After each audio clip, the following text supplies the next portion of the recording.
Jean-Marie Poiret a dit « Le péché dans les films, c'est l'ennui ». On y reviendra un peu plus tard. Mais avec Trump, on n'a pas le temps de s'ennuyer. Générique. Bravo.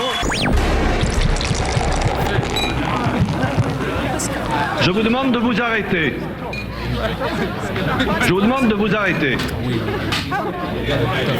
Je vous demande de vous arrêter.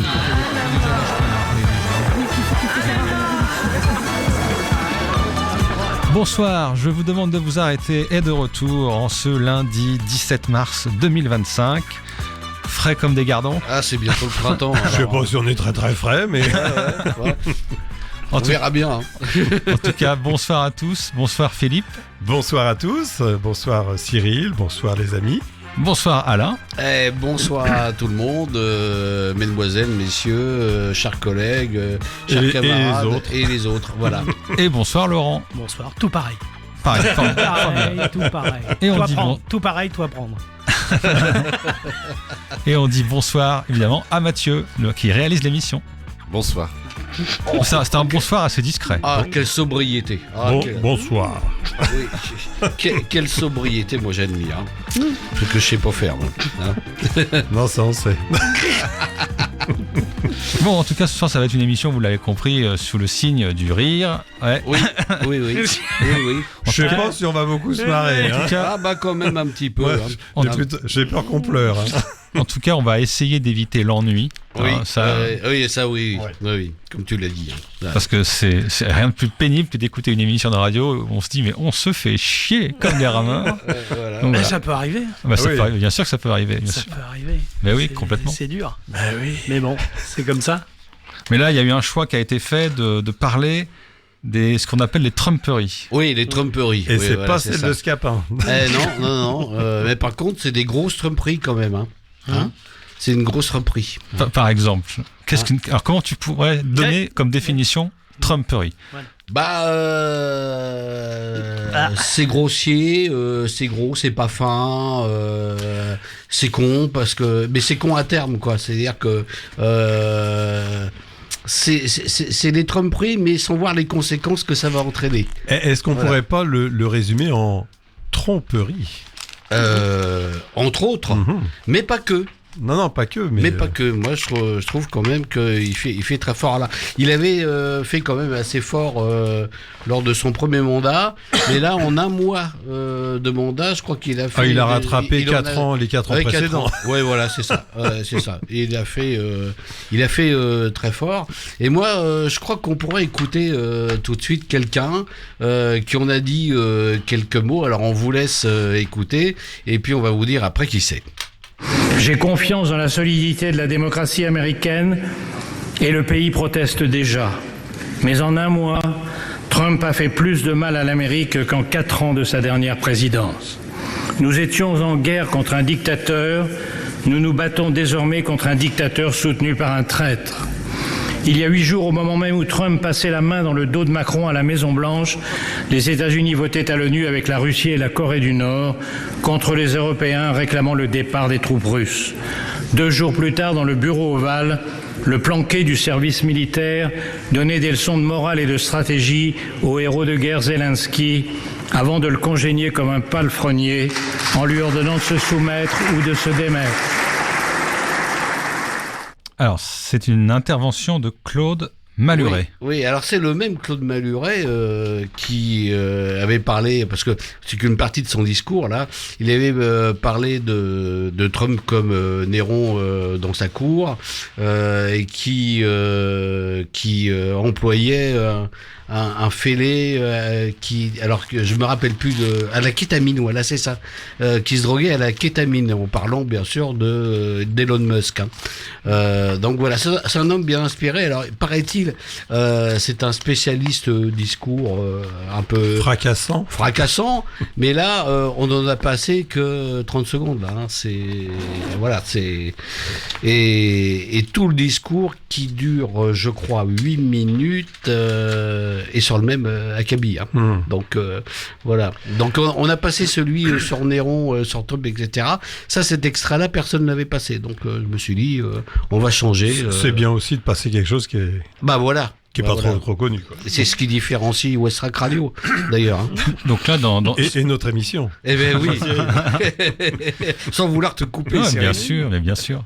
Mais en fait, ça veut dire que là, en l'écoutant, si j'ai bien écouté, parce que je suis un peu fatigué, je dois l'avouer, il nous dit que Trump a fait en un mois ce qu'il a pas réussi à faire en 4 ans. Ouais, c'est ça. Ouais. C'est des dégâts considérables. Ouais, c'est ça.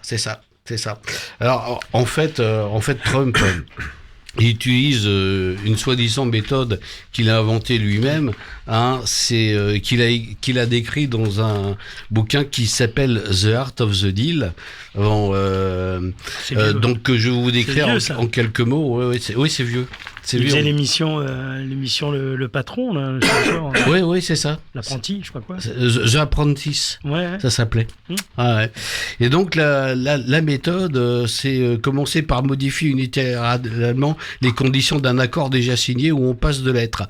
La pire chose que l'on puisse faire dans une transaction, c'est de donner l'impression que l'on veut absolument la conclure. Cela fait sentir à l'autre l'odeur du sang et alors vous êtes mort, écrit Trump dans son livre. Deuxièmement, la situation se crispe et pour rouvrir les négociations et revenir au statu quo initial, il demande aux partenaires de faire une concession. Pour cela, il commence avec une exigence volontairement très haute, puis accepte de rogner sur cette nouvelle exigence à condition que son partenaire lui donne quelque chose. Il adopte une posture très dure et n'hésite pas à utiliser les médias. Alors c'est ce qu'il a fait avec Zelensky. Hein.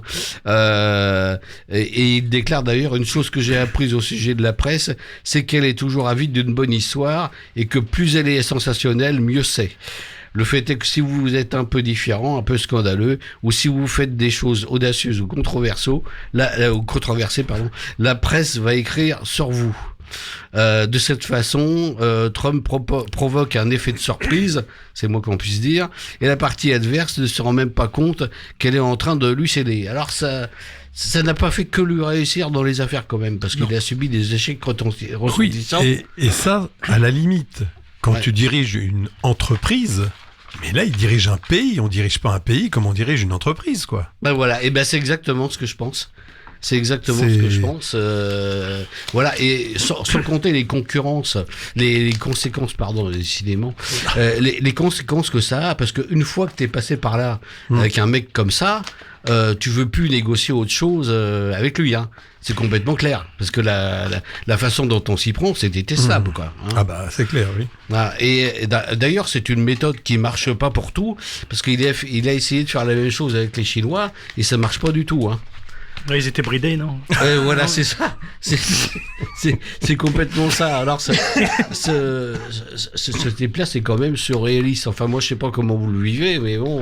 Non, mais moi, ce qui est génial, c'est on a toujours été les amis des Américains Ouais. depuis des lustres. Ouais. Là, on dit toujours qu'on est amis, mais alors il nous met des quenelles, mais depuis un moment C'est d'ailleurs. clair. D'ailleurs, même sous le premier quinquennat de Macron, il lui en a mis des bonnes, hein, quand Ah même. ouais, Hein, ah ouais, le ah traité de Paris, il est parti en sucette Ouais. très rapidement. Tout à fait. Dès qu'il se passait quelque chose, enfin, ils se voyaient, ils se faisaient des grandes embrassades, ils se tenaient, ils se touchaient, tout ça. Ouais. Puis dès que l'autre il était barré, il critiquait à fond les ballons. Trump, il a quand même dit que si l'Amérique était attaquée, il doute fortement que la France viendrait les aider. Ouais. Tu vois pas il l'a les- dit. Il met le brin. Mais c'est fait exprès, hein. Et puis je pense il met le brin aussi parce que quand même Trump a son propre réseau social, hein. Ouais. The Truth Social, Ouais. qui est. Si tu veux t'abonner d'ailleurs, tu veux t'abonner Non. Tu veux qu'on s'abonne en même Non. temps Non, en non, direct alors parce qu'on peut absolument s'abonner, pas. hein, si vous voulez. Non, mais absolument. Tiens, je vais essayer de m'abonner. Bah, abonne-toi, vas-y. Moi, c'est quelque Tu chose nous que je donneras les fais pas. dernières infos. Bon, et puis de toute façon. Non, tu peux t'abonner et puis tu as toutes les informations qui le relaient tout au long de la sainte journée. Parce que de toute façon, il a un deuxième réseau social, celui de son pote là qui marche sous kétamine là. X, ouais, X. Ah oui. Alors ça aussi c'est une connerie énorme d'avoir baptisé un truc qui s'appelait Twitter X. Je vois pas du tout, mais bon. C'est plus court. C'est plus court. Oui, c'est plus court. C'est complètement Bah plus oui, parce court. qu'après, plus court, tu peux pas, quoi. Ouais, c'est ça. Donc c'est une histoire surréaliste. Par contre, ça mérite aussi aussi, c'est de rendre les choses plus claires sur des tas de sujets. Alors, je propose, si vous allez être d'accord, qu'on écoute notre deuxième élément sonore avec quelqu'un dont on parle relativement souvent. On va l'écouter tout de suite. On revient sur Donald Trump pour souligner qu'il y a quand même en France d'authentiques relais de la rhétorique trumpiste. On va commencer par Marine Le Pen. Elle est ici au salon de l'agriculture. Elle est interrogée sur ce qu'elle a pensé de la séquence Trump-Zelensky. Qu'il puisse y avoir des frictions, qu'il puisse y avoir des mots durs. Après tout, c'est assez normal.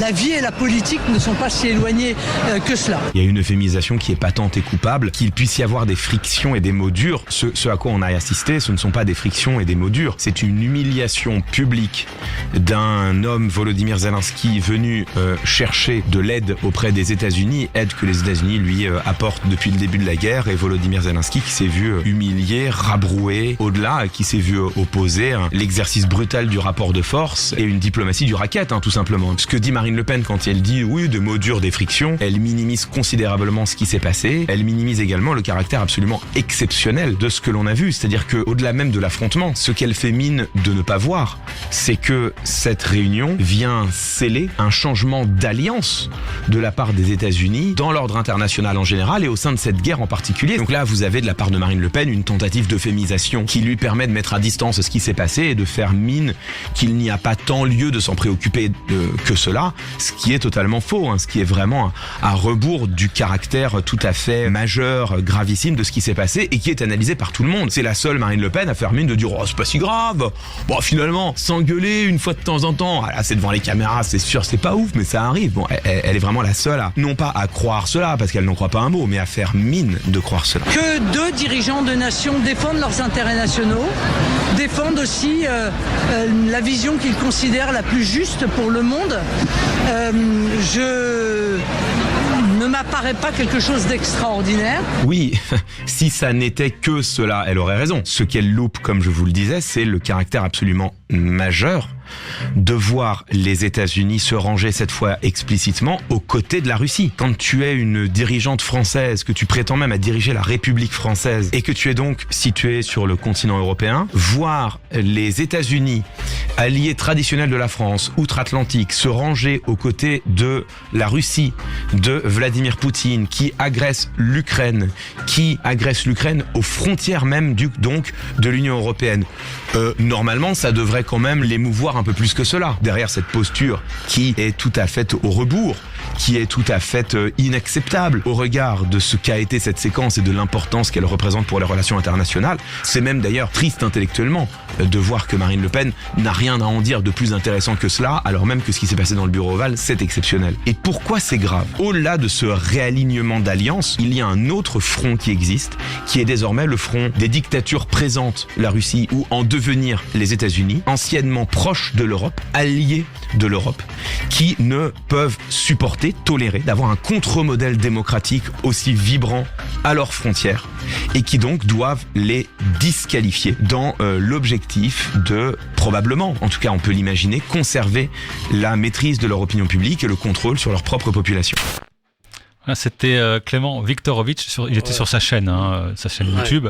On peut entendre très régulièrement commenter la vie publique, la vie politique. Et c'est un choix de cet extrait en particulier que tu as fait, Alain. Oui, c'est ça, mais ça fait tomber les masques en plus, cette affaire-là. Alors, bon, il n'y a pas que des côtés négatifs à l'histoire, c'est qu'en fait, d'un autre côté, ça fait tomber les masques et on voit ce que pensent comme ça des gens qui prêchent pour un truc officiellement. On voit telle est leur réaction et en fait, on se rend compte que c'est pas du tout ce qu'on peut penser. Enfin, en tout cas, ce qu'on fait passer comme message. Là, on voit clairement minimiser l'histoire de Trump, là, de Poutine également, parce que c'est ça qui est en jeu. Et donc, c'est notre avenir aussi, nous, en tant qu'Européens. Ah bah oui, ça c'est clair. Mais moi, je voulais revenir aussi à la lettre de Lech Walesa, qui a quand même été prix Nobel de la paix, président de Pologne, et puis créateur du syndicat Solidarność en son temps. qui a écrit à Trump. Excellence, Monsieur le Président. Il démarre comme ça. Je trouve ça excellent de commencer comme ça. Et il lui dit tout ce qu'il a sur le cœur par rapport à ce fameux débat, enfin pas débat d'ailleurs, mais humiliation de Zelensky devant les caméras. Et bon, il a des mots durs, mais des mots justes en fait. Des mots très justes. Je vous invite à aller rechercher cette lettre qui, on va pas vous la lire parce qu'elle est un peu longue, mais c'est très bien tourné et voilà, il faut vraiment aller la lire. Vous la trouverez sur Internet. Sur Internet, facile, oui, moi je l'ai trouvé sur Internet. Facile. Oui. Facile. Ouais.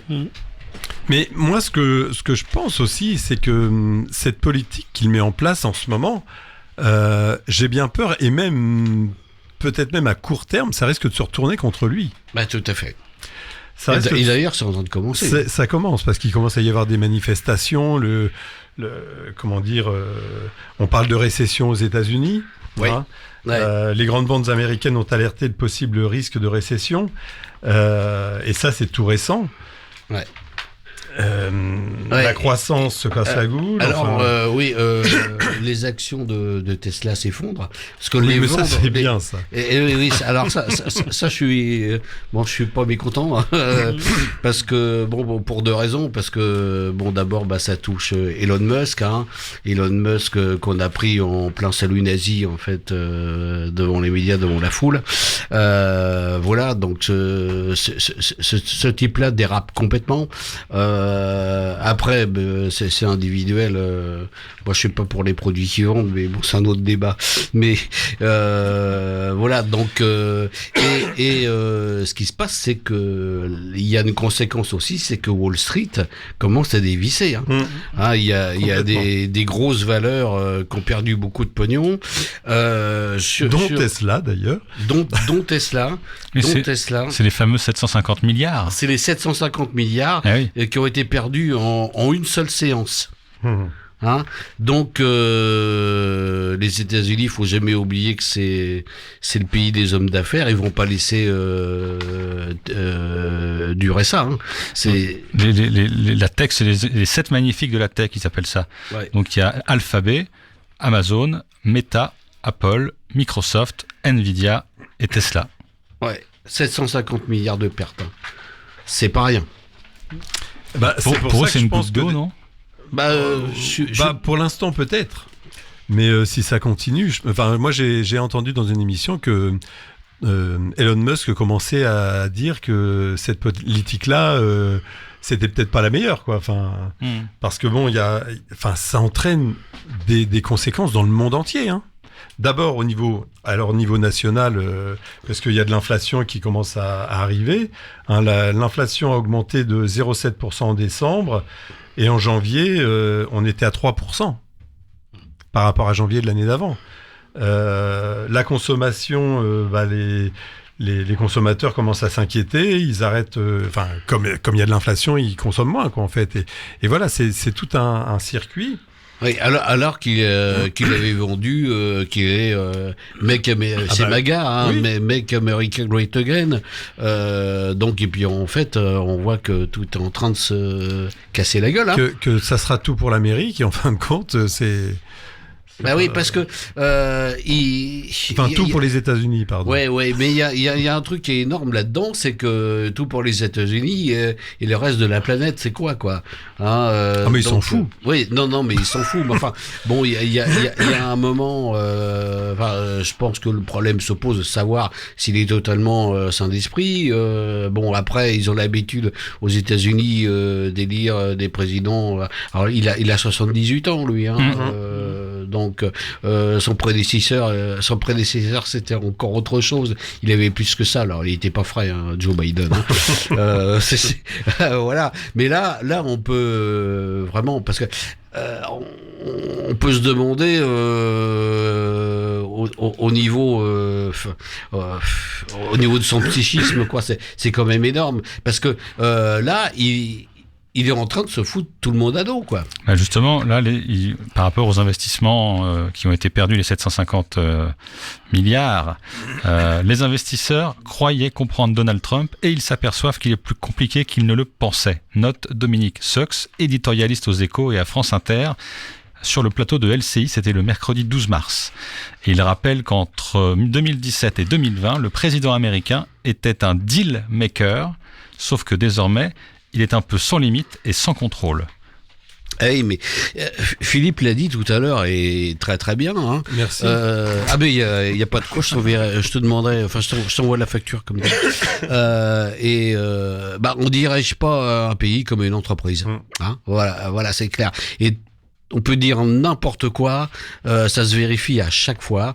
Et là, on est en plein dedans. En fait, ce qu'on est en train de vivre là, c'est l'échec total d'une certaine politique aussi. Hein. Oui, parce qu'il commence à y avoir des manifestations dans le pays, aux États-Unis. Il commence vraiment à y avoir des manifestations de personnes qui ont perdu leur emploi parce que Elon Musk fait le ménage. Il a licencié énormément de fonctionnaires, mais aussi il a fait licencier dans des entreprises privées. Oui, tout à fait. Tiens, j'ai un truc à dire là. Ouais, vas-y. Il vient de tomber. Dis un truc. Parce que tu disais que l'administration Trump virait du monde. Bon, bah, ça touche le milieu de la radio, tiens. Tiens. Voilà. Et notamment des radios américaines comme The Voice of America, Free Asia et d'autres médias qui ont été financés par les Américains. Et donc, ils ont tous reçu samedi le petit mail qui va bien pour dire c'est bon, vous pourrez plus rentrer dans vos bureaux, les gars. Donc voilà. Donc même le milieu de la radio, il est quand même touché. De toute façon, les accréditations aussi, elles ont changé.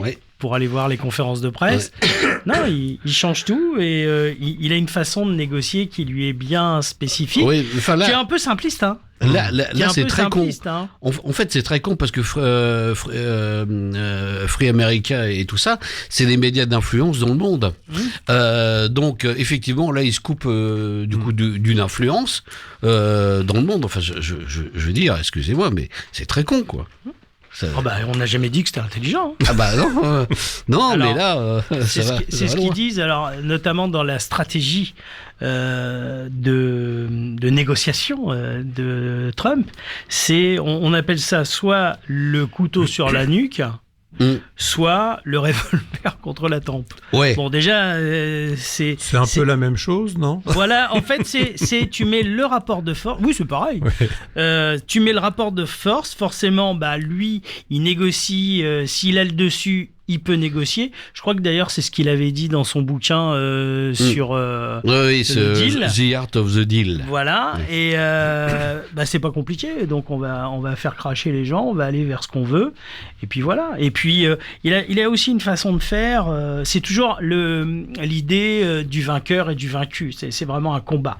Donc, lui, en fait, il n'hésite pas à aller là-dedans. Et qui plus est, à avoir une méthodologie un peu je dirais un peu gamine. C'est notamment il annonce à tire-larigot qu'il va augmenter les droits de douane sur je ne sais qui, je ne sais quoi.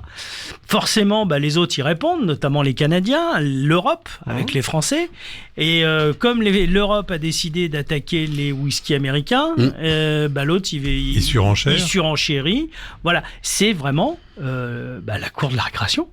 Et nous, on est là, puis on est en train de regarder ce combat un peu malaisant, qui n'apporte rien, qui fait que le monde il part de plus en plus en coucougnette, en France y compris, complètement. Mais ça gangrène tout le monde. Et puis voilà. Et puis on est là on est là à dire c'est pas bien ce qu'il fait, mais finalement il a été élu les doigts dans le nez. On l'oublie, les doigts dans le nez. Donc voilà. Mais il y a quand même des gens aujourd'hui qui commencent à se poser des questions. C'est ce que j'allais te dire. Là, je te rejoins dans cette politique-là. Dans la vie, on ne sait jamais. Peut-être qu'ils vont payer la note au bout du compte.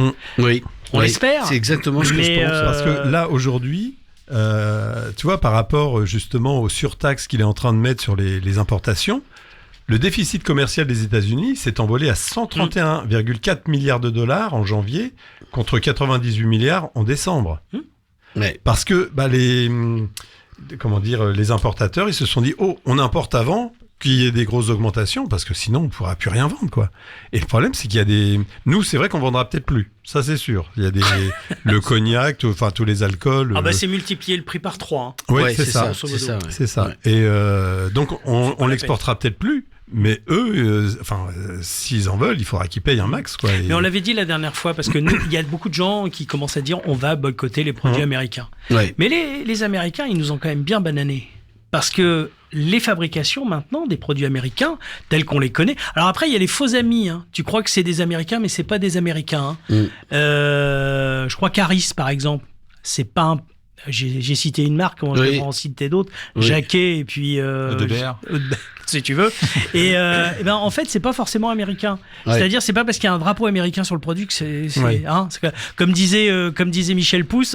André Pousse, il disait c'est pas parce qu'il y a marqué sur la porte des chiottes bénédictines que ça en est.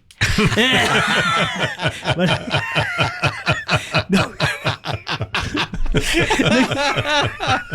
Donc c'est pas parce qu'il y a un drapeau américain que c'est forcément un produit américain. Ça, et là où ils nous bananent encore plus, c'est que maintenant, et je vais citer McDo, mais j'aurais pu citer Burger King, je sais plus, Quick, il y en a quoi voilà. T'en as dit 3, c'est bien. C'est bon.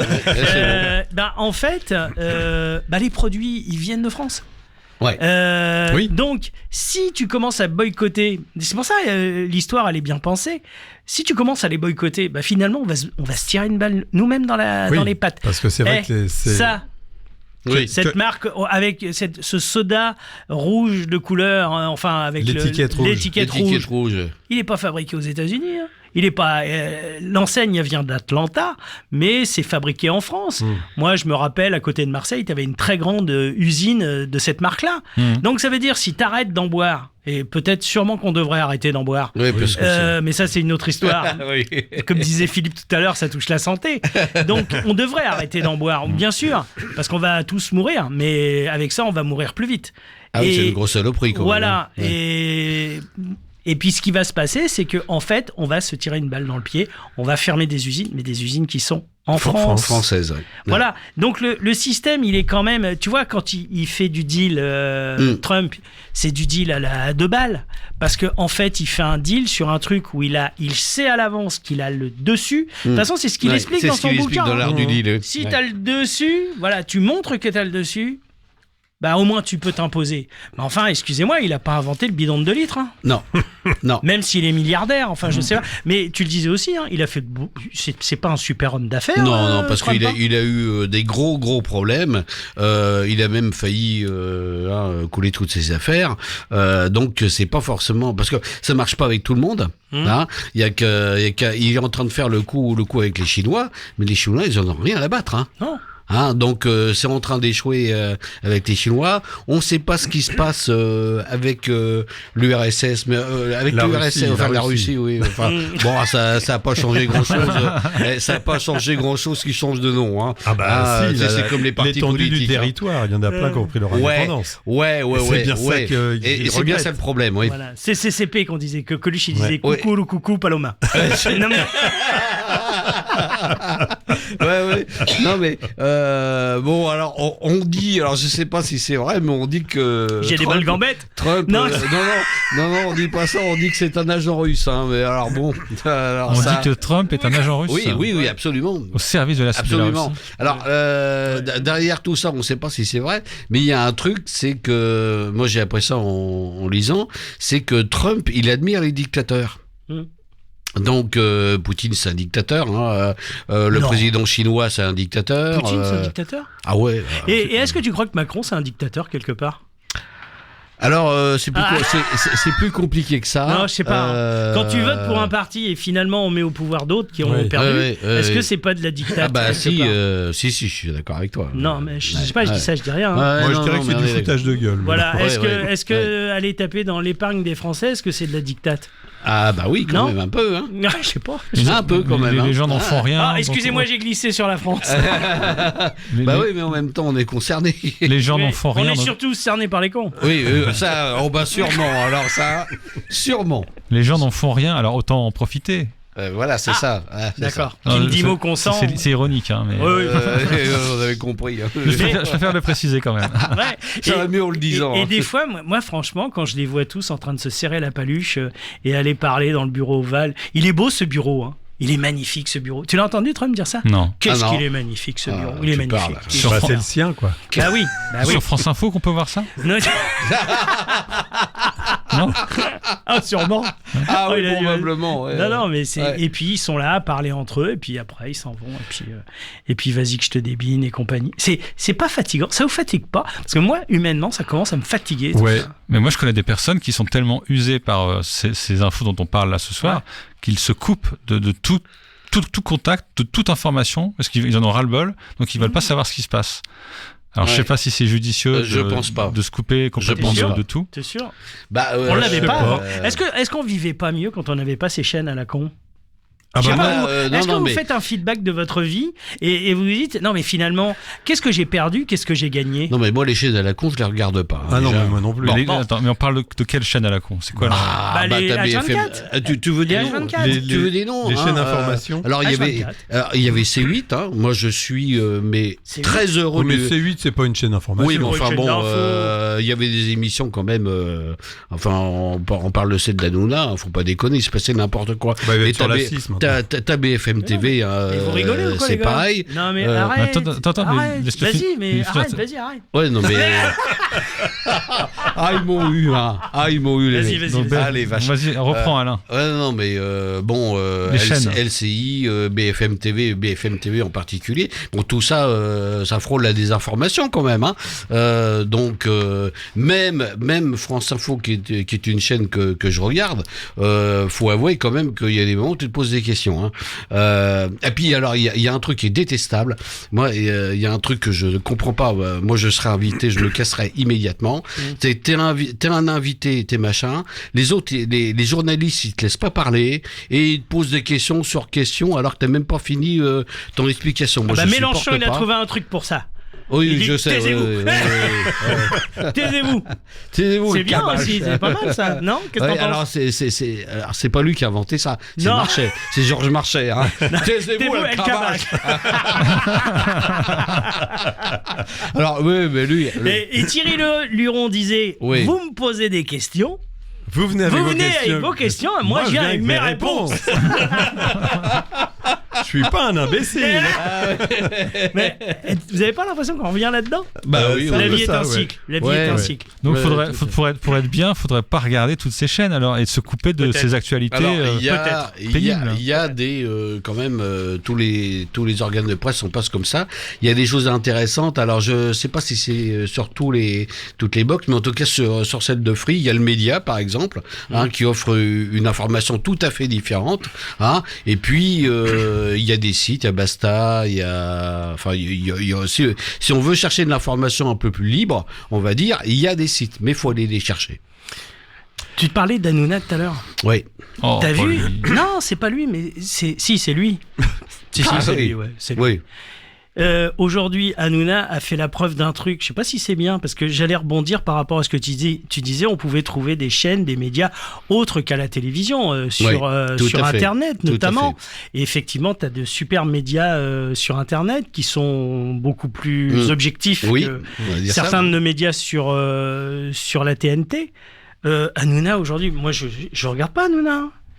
Il est le meilleur talk de France en fin de journée. Bah oui, mais Et il passe c'est pas malheureux. sur la TNT. Non, mais c'est malheureux. c'est malheureux, mais Ouais. ça veut dire que les gens, ils font la démarche de le faire. Moi, je m'excuse, je sais même pas la chaîne qui passe sur ma box, parce qu'il y paraît qu'il est sur toutes les box. Et en plus, je pense que si je tape YouTube tout de suite, je vais l'avoir en direct. Ou Dailymotion. Je vais l'avoir en direct. Donc, je fais la démarche de le faire. Quand tu es devant la TNT, tu as tes chaînes, point barre, tu y vas, basta. Mais les gens, ils font cette démarche-là. Tu peux pas le renier, non? Et il reste le meilleur talk. Moi, je sais pas. Mais je regarde pas, hein, je regarde moi non plus. pas du tout. Et Mathieu? Ouais, en fait, j'ai vu ça hier. J'ai pas encore regardé parce que je regarde la télé de façon pas très régulière, mais sur mon appli. J'ai une Freebox, donc je fais la pub pour Free. Bon, Ouais, on va moi dire aussi, oui, c'est on très va dire bien. RSFR. Il y a une chaîne, Et c'est pas cher. c'est la chaîne 31, elle s'appelle TPMP. Il y a une chaîne 31 oui, c'est vrai, sur la Freebox qui était PMP. Et hier, j'étais sur mon appli, sur mon mobile. Et bah, en fait, c'est marqué arrêt des programmes. Ça va revenir quand il y aura l'émission. Donc, c'est une chaîne qui a été créée que pour diffuser tes PMP. Et tu sais que c'est lui qui est le patron de sa chaîne. Bah, j'imagine. C'est encore pire qu'avant. Donc, en fait, vous avez gagné quoi, les gars ? T'as rien gagné du tout. T'étais mieux à le laisser. Et puis après, on en discutera aussi quand il y aura les 2 nouvelles autres chaînes. Puis on verra ce qu'il y aura. Et puis on pourra juger sur place. C'est vrai aussi. Par contre, il m'a appris un truc, Hanouna. Ça, je l'ai entendu d'Hanouna. Quand t'as la chaîne, quand t'as le canal, bah, tout de suite, la chaîne, elle doit mettre 15 millions d'euros sur la table. T'es déjà en moins de 15 millions. Ah putain, Donc, on va voir les chaînes. On va voir. On attend de voir. Ouais. Mais non, c'est pas pour défendre, c'est juste le constat. C'est le constat que les gens, ils y vont et il est plus sur la TNT et ils font une démarche qui est pour moi plus importante que de tourner le bouton, enfin d'appuyer sur le bouton de la télécommande de la TNT. Et moi je trouve que là où ça devient dangereux, et là je te rejoindrai, c'est que s'il est capable de faire ça. Ça veut dire qu'il peut être capable de beaucoup d'autres choses. Voilà, et tu sais ce qui me fait peur ? Tu sais ce qui me fait peur ? C'est même pas les médias. C'est un média, mais c'est pas ces médias-là. J'ai peur qu'il aille sur la presse. On en reparlera. Voilà, excusez-moi, ça n'a rien à voir avec Trump. C'est une parenthèse. Enfin, ça n'a rien à voir avec Trump. Il faut quand même savoir qu'Hanouna, c'est un fou de Trump et d'Elon Musk. Il est en adoration. C'est pas étonnant. Comme il dit à l'antenne, je les adore. Formidable. Je les adore. Il adore tout le monde. Toi, t'es mon frère. Oui, pour revenir à Trump, justement, là, sur les conséquences de sa politique, il s'est retiré de l'OMS, l'Organisation mondiale de la santé. Ça veut dire que les États-Unis d'Amérique étaient le premier contributeur en allouant 1284 milliards de dollars sur la période 2022-2023, il va falloir trouver l'argent ailleurs. Parce que ça veut dire que si on ne trouve pas d'argent, ça va être des comment dire ? Il prévoit en fait oh mince, je cherche mes mots. Certains programmes vont être interrompus et ça va entraîner jusqu'à 18 millions de cas supplémentaires de paludisme par an, 166 000 décès supplémentaires dus à la maladie. Il pourrait également y avoir 200 000 cas supplémentaires de polio paralytique par an et plus de 28 000 nouveaux cas de maladies infectieuses telles qu'Ebola chaque année. Ouais, mais ça il n'a rien à battre. Je vais te dire un truc des fois que certains politiques pensent. Il y a trop de monde sur cette terre. Oui. C'est affreux. C'est affreux. Donc c'est vraiment la sélection. Tu sais, ça me fait penser à un James Bond, tiens, entre parenthèses. Ça me fait penser à Moonraker. Et Moonraker, t'avais le rôle du méchant qui était joué par Michel Lonsdale. Et Michel Lonsdale, comme quoi des fois dans les James Bond tu peux avoir des idées par rapport à notre propre vie. En fait, il voulait prendre les plus belles femmes, les plus beaux hommes, les faire monter dans les navettes spatiales et les faire vivre dans l'espace et se reproduire pour avoir les meilleurs humains possibles. Tu te rappelles pas de celui-là ? Ça me rappelle quelqu'un. Moonraker, j'en souviens. Ça rappelle quelqu'un. Ça te rappelle qui ? Et Hitler. Voilà. Hitler. Voilà. C'est un James Bond. Donc je vous invite à revoir Moonraker avec Roger Moore et Michel Lonsdale. Oui, et puis notre ami Jean-Pierre Castaldi. Exact, qui est dans la séquence pré-générique. Et oui, il est dans la séquence pré-générique de Moonraker. Et on le reconnaît pas, il faut bien regarder. Il a un truc sur la tête avec des lunettes de soleil et des moustaches. Il est méconnaissable. Mais c'est bien Jean-Pierre Castaldi. C'est bien Jean-Pierre. Je pense qu'il a dû être triste quand il a appris, Jean-Pierre, le décès de Gene Hackman. Parce qu'il a travaillé avec Gene Hackman. French Connection 2. Vous avez vu l'histoire sur Gene Hackman ? Excuse-moi, c'est parce que tu l'as mis sur le tapis. Vous avez vu l'histoire ? J'ai entendu parler. Dans son testament, il n'y a pas ses enfants. Oui, c'est ce que j'ai lu. Ouais, mais là, les enfants, ils sont en train d'investiguer pour savoir si elle est morte en premier. Et si elle est morte en premier, ils vont toucher. Si elle est morte après, ils touchent pas. Elle est c'est formidable, fou. l'histoire. C'est fou. Elle Hein. est formidable. C'est fou. Oui, parce qu'apparemment, Gene Hackman avait fait un AVC et il se rendait pas compte des choses. Il paraît qu'elle est morte avant parce que d'une maladie, je crois, qui est liée au rat. C'est un truc de dingue. Ah oui. Elle est décédée de ça. Que lui, c'est ce qui est dit. Hein. Attention, c'est pas la vérité vraie vu qu'il y a une enquête. Et en fait, il serait mort après elle. Et en fait, le chien, il est mort de quoi ?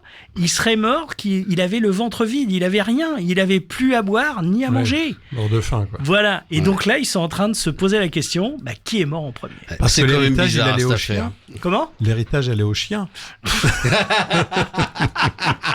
Rigole pas, c'est déjà arrivé cette histoire. Ouais. C'est Bon, déjà arrivé. allez, on n'a pas fait le tour parce qu'il y aurait encore beaucoup à dire, Ouais, mais ouais, on va se changer les idées en musique avec c'est le choix de Laurent. Ouais, mais on ouais. change pas vraiment les idées, je t'expliquerai après. Et le titre va aussi Allez, on y va. avec ce que je viens de dire. Mais c'est une super chanson de Seal. Exactement. À tout de suite.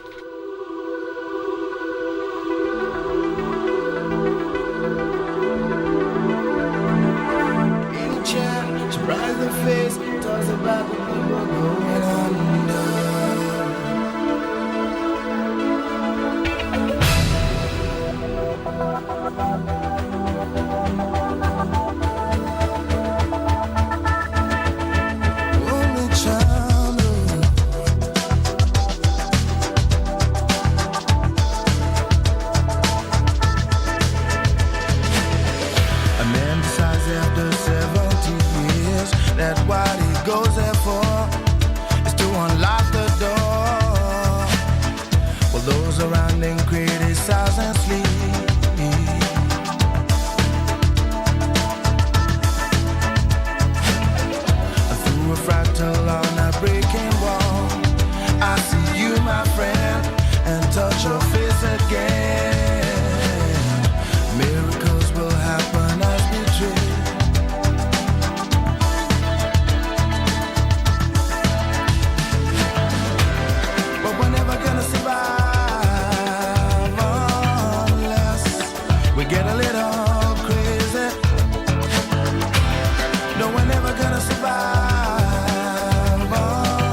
Voilà, on a écouté jusqu'au bout la dernière note. Ouais. D'une chanson que j'adore. Ah oui, Et on n'a pas eu le Qui jingle. s'appelle Crazy. Crazy. Bah oui, comme ce monde, il est fou. Il est fou ce monde. Donc Et c'est c'était Seal. Seal, ouais. Il y a son frère qui fait de la musique maintenant. Il s'appelle Soua. Sourcil. Non, mais... Ouais. C'est vrai que tu t'y attendais pas, celle-là. Je te vois avec un rictus, pas possible. Il y avait longtemps. Non, parce qu'en fait, il avait un rictus parce qu'il cherchait. Putain, mais c'est qui le frère de Seal? Ah ouais. Je te voyais réfléchir. Pas du tout. Pas du tout. Pas du tout. Il a un frère.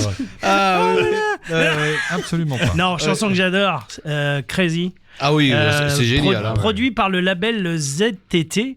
À l'époque, ZTT, c'était le mec des Buggles. Je sais pas si tu te rappelles les Buggles. Ah ouais. Vidéo Kill, Oui. The Radio Star. Oui, tout à fait. Et ben en fait, le leader des Buggles, il a été producteur et il a produit Seal. Et à l'époque, il avait produit aussi d'autres groupes. Il a produit Frankie Goes to Hollywood. D'ailleurs, entre parenthèses, ZTT. ZTT, je crois que c'était la zone de traitement technique. Oui, c'est ça, oui. Et je me rappelle de vieux souvenirs. c'est lui qui a produit les Frankie Goes to Hollywood. Je sais pas si vous vous rappelez, Relax. Oui, Relax. C'est lui. Et je sais pas si vous vous rappelez de Propaganda. Oui, et ben, il fait partie du label ZTT. Absolument. Donc voilà, moi j'adore cette chanson. J'adore. Et l'album est pas mal non plus. Ouais. Tiens, je voulais vous dire un truc sur les OQTF. Oui, bah vas-y. Ouais. Non, parce qu'on n'arrête pas de nous dire, tiens, on a renvoyé un OQTF dans son pays. Moi, j'aimerais bien que les hommes politiques disent, voilà, bah, on va faire un tour en avion avec un OQTF. Parce que, bah oui, parce qu'il part et il revient. Alors, c'est un tour en avion, non? Non, je sais pas. Il revient pas. Bah si, il revient. Si, il revient. Mais si. Là, l'avion revient. Ouais. Oui, avec le QTF avec dedans. le QTF. Il y a une chanson comme ça. Ça s'en va et ça revient. Ouais, mais c'est fait d'un tout petit rien. Oui, oui. Absolument. Absolument. Tu voulais dire quand même, plus sérieusement, tu voulais quand même dire un truc par rapport au sujet d'avant sur Trump et notamment concernant le sida. Ouais, tout à fait. Trump va largement amputer le budget allié à la recherche contre le sida.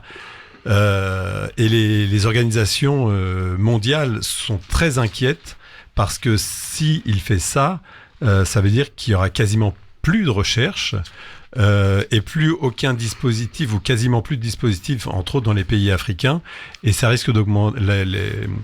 Les décès risquent d'augmenter de 400% dans le monde, et c'est dramatique. Dramatique. Ouais.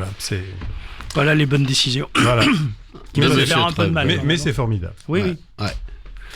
Cyril. Ouais. Eh bien, on va quand même tâcher de se changer les idées. Oui. Avec un monsieur qui a écrit un bouquin. J'ai dû en parler il y a 15 jours, je crois, parce que c'est dans ce bouquin même que j'avais trouvé le mot de la cave, Castor. Et ben, c'est le livre de Jean-Marie Poiret qui s'appelle Rire est une fête. Avec une préface de Christian Clavier, et ce sont les mémoires cash d'un réalisateur culte. Et quel réalisateur? Alors, quel réalisateur? Parce que quand on s'intéresse un peu à sa filmographie, on s'aperçoit que il a fait énormément de succès et des films que les gens connaissent forcément. Des noms. Ah bah ouais, évidemment, si on cite le tout premier qui a eu le record pendant un temps après la grande vadrouille. C'est Les Visiteurs. Ah, Les Visiteurs. Évidemment. Les Visiteurs. Forcément. Ouais, mais alors arrête-toi au 1. Oui, c'est vrai. Arrête-toi au 1. Non, parce que les autres... Les Visiteurs en Amérique, là, Les Visiteurs, la Révolution, parce que ça a été un autre. C'est le 3, en 2016. Ouais. C'est insupportable. Et le remake américain... C'est ramassé avec. Ouais. Bon, il s'est ramassé, mais c'est franchement du ni fait ni à faire. Oui, il le sait. Je sais pas, mais moi j'adore pas forcément la filmographie de ce mec. Ah bon? Ouais, effectivement, je les ai vus les films. Hein. Ouais, je les ai vus. Papy fait de la résistance. Ouais, mais je les ai vus. Après, moi je me rappelle sur Papy fait de la résistance, je l'ai vu il y a très longtemps. Et à un moment, j'ai eu envie de le revoir. Je me suis dit, ça fait longtemps que je l'ai vu, tout ça. Et j'en avais une image. Et quand je l'ai revu, j'ai été vachement déçu. Je sais que toi, Philippe, tu l'aimes bien. J'adore.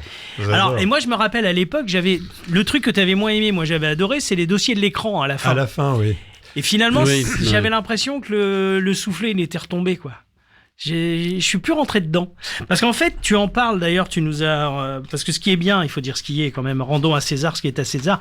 Quand on fait les émissions, Cyril est quand même celui qui nous transmet tous les documents sur les sujets que nous allons travailler. Donc déjà, je profite de l'émission pour t'en remercier, parce qu'à chaque fois, et bravo. C'est du travail. Merci Cyril. Et bravo, et c'est du travail bien fait. Et merci. Et ce qui est marrant, en fait, dans ce que tu nous envoies, c'est en fait ce que moi, je lui reproche en tant que spectateur, c'est... Il va s'imposer grâce à un style de réalisation bien spécifique qui sont des montages rapides et saccadés, parfois plus de 1000 plans par film, ce qui est énorme. Oui, Les Anges Gardiens est un exemple très concret. Et ben moi, ça, visuellement, ça me dérange. Ça me dérange.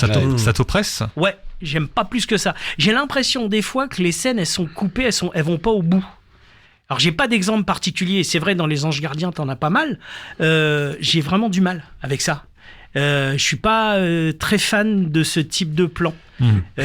Sur, je sais plus dans quel autre film aussi, il y avait ça. Il y a l'opération Cornet de Bif. Ouais, tout à fait. Cornet de Bif. Pourtant, c'est pas un film que j'ai détesté, mais je sais pas, j'ai un peu du mal. Après, attention, hein, il est sur un domaine qui est quand même la comédie. Oui.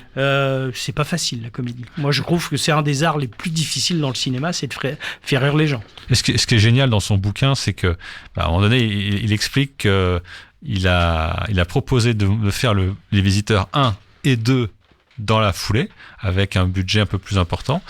Et il faisait 2 films. Et ça a été refusé par les producteurs. Donc, il en a fait qu'un. Et dans le 2, pas de bol, Valérie Lemercier n'a pas voulu le faire. C'est pris le chou, je crois, avec Poiret, non ? Il y a un problème entre eux. Elle voulait pas le faire. Mais je crois qu'il y a un problème entre eux. En fait, c'était pas avec Jean-Marie Poiret, c'était avec Clavier et Reynaud qu'elle avait des petits griefs. Après, il ne dit pas lesquels. Est-ce qu'on peut dire qu'elle avait des problèmes Reynaud ? Il est en forme ce soir. Il est en forme. Si tu savais, je suis pas si en forme que ça. Mais vous savez que il est en forme, mais on sait pas de quoi. Ouais, c'est ça. Il fait un effort. Ouais. Vous savez que dans Les Visiteurs, le producteur, je sais plus de qui c'est, je sais plus si c'est Claude Berry ou Fechner ou Rousset Roire, je ne sais plus. Ça doit être un des trois. C'est souvent les mêmes. Il trouvait que c'était long à démarrer et qu'il voulait que ça commence directement après tout le passage du Moyen-Âge pour intégrer directement à la scène dans le temps présent. Ouais, c'est ça. Et donc Clavier et Poiret ont dit mais non, si on fait ça n'a pas de sens. Le but du jeu, c'est d'installer le film dans une temporalité et ensuite de voir le gag, de voir les deux là, du Moyen-Âge qui arrivent dans notre époque. Sinon ça marche pas. Bah oui. Donc des fois tu vois, t'as des producteurs qui tu vois, ils comprennent pas en fait ce que veut faire le réalisateur ou le scénariste en fait. Ouais.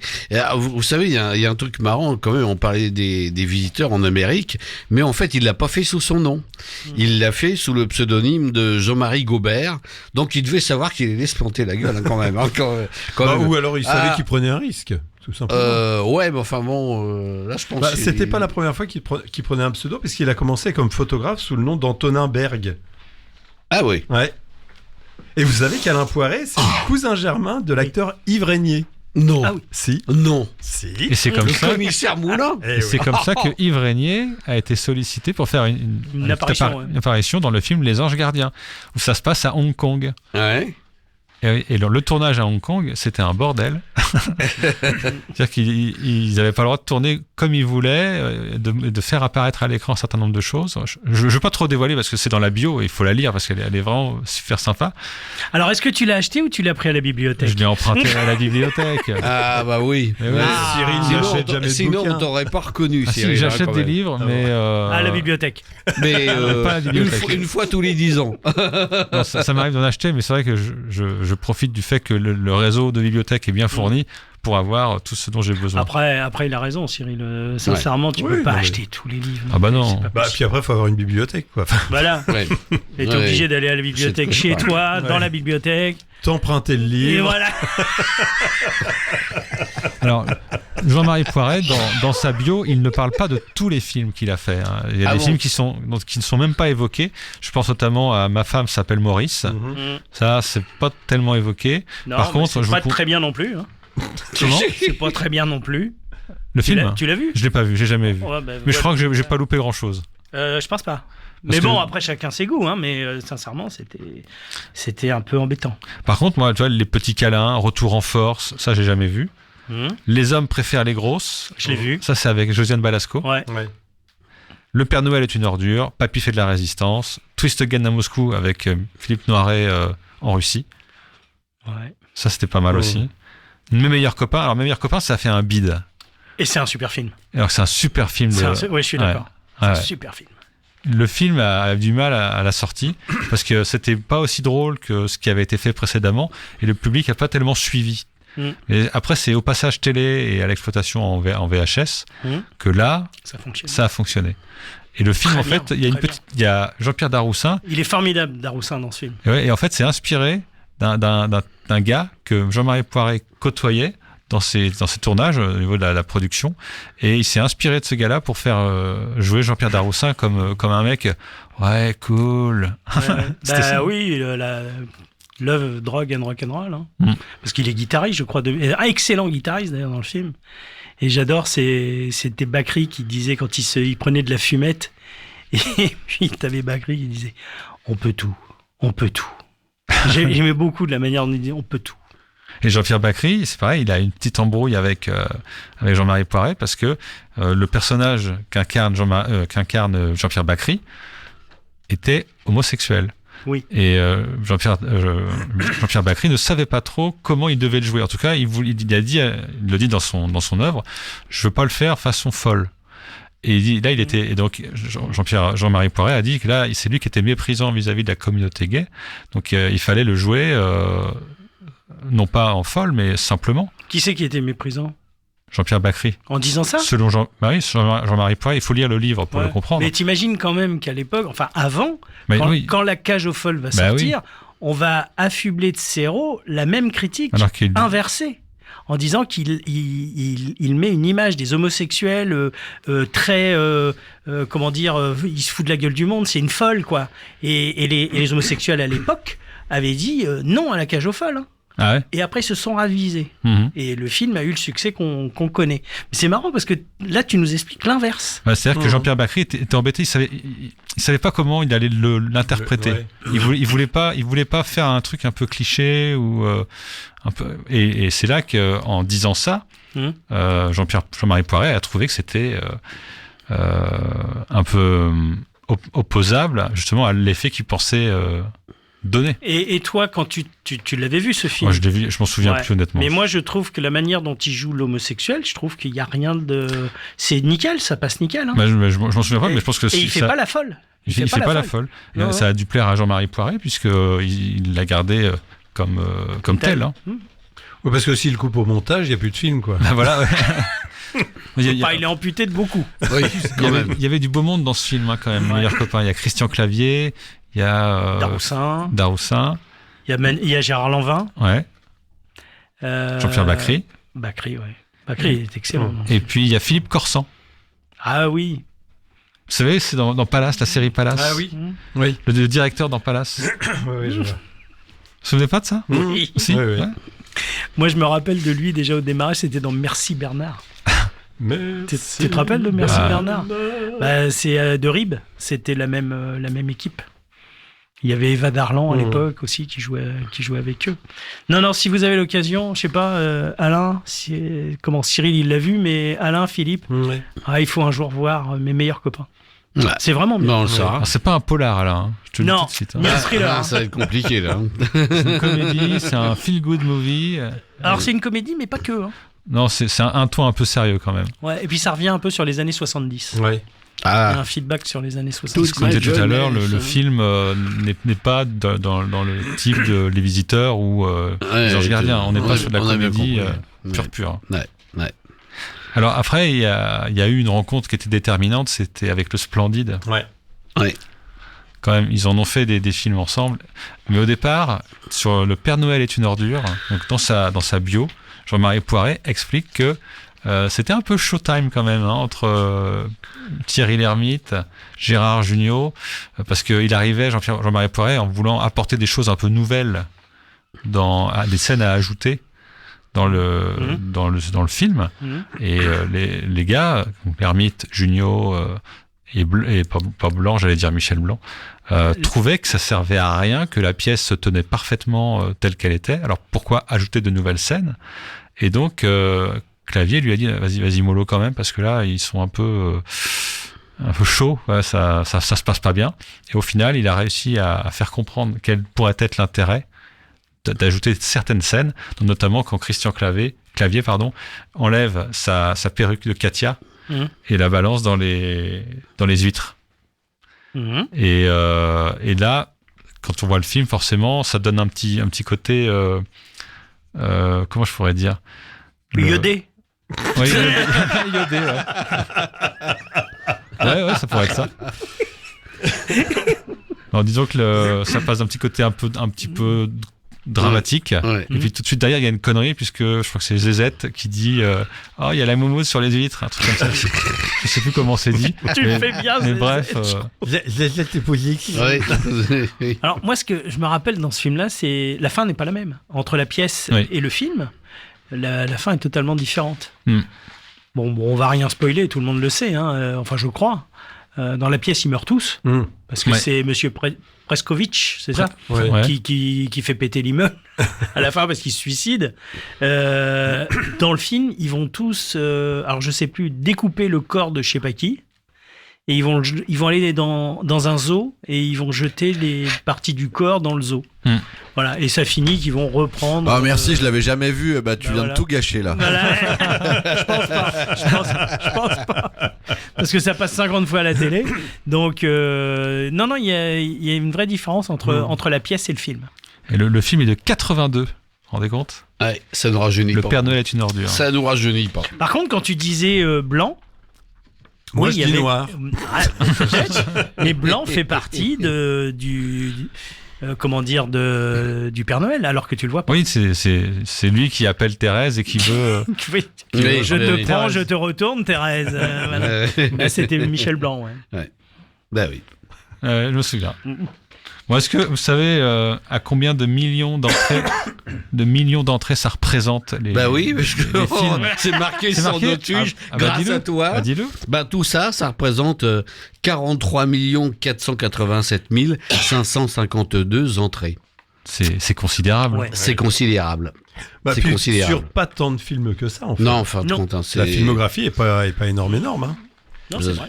Ça fait 10, 12, 14, 16 films. Ouais. Sur 16 films. Alors, le plus gros, c'est Les Visiteurs 1, 13 782 931 entrées. 991, mais bon, c'est pas grave. 900... Ça change tout. Oui, 80, oui. Non, ça change tout.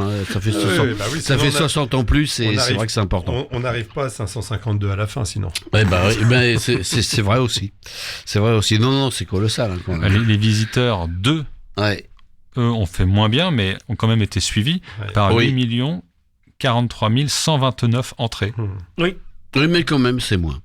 et le troisième, dans le résultat, c'est les Anges Gardiens. 5 793 034 entrées. Moi, on n'a plus le droit de le voir, il y a Depardieu dedans. Alors, dans sa bio, donc il s'appelle Rire est une fête, Jean-Marie Poiret parle de sa rencontre avec Gérard Depardieu, à qui il propose le rôle dans Les Anges Gardiens. Il dit je le connaissais un petit peu de réputation, dire qu'en gros c'était un peu il en impose. Là, il dit il fallait que je montre tout de suite qui était le patron. Et c'était Jean-Marie Poiret le patron et pas Gérard Depardieu. Et donc il a dit mais vu comment vous êtes obèse, ça va pas être possible, vous n'allez pas pouvoir suivre le rythme, parce que vous savez, je fais des films qui sont très vifs, très rapides, vous n'allez pas suivre le rythme, ça va être impossible si vous ne perdez pas un minimum de poids, au moins 20 kilos. Et puis Christian Clavier va vous bouffer. Parce que lui, il a de l'appétit. Il a de l'énergie, et en revanche, c'est un acteur très énergique, vous allez pas suivre. Et il dit, c'est toujours bien de faire cette petite réflexion, parce que pour l'ego d'acteur, de se dire bon, et donc en fait il a dit ok, je serai prêt, j'aurais maigri, sans problème. C'est un remake de l'Art du deal en fait. Et donc, t'es sûr qu'il n'a pas fait une publicité pour Comme J'aime? Et donc Gérard Depardieu avait perdu le surplus de poids sinon quoi, l'aurait empêché de faire Les Anges Gardiens. Ah, ça a dû lui demander un effort. Hein. Il a bien repris quand même. Hein. Oui, depuis, il s'est rattrapé. Attends, c'est quelle année Les Anges Gardiens? C'est 95, ouais, c'est ça. Ouais. C'était une excellente idée, Les Anges Gardiens. Faut dire ce qu'il est. Ouais. Excellente idée. Alors, donc, c'est cette biographie de Jean-Marie Poiré.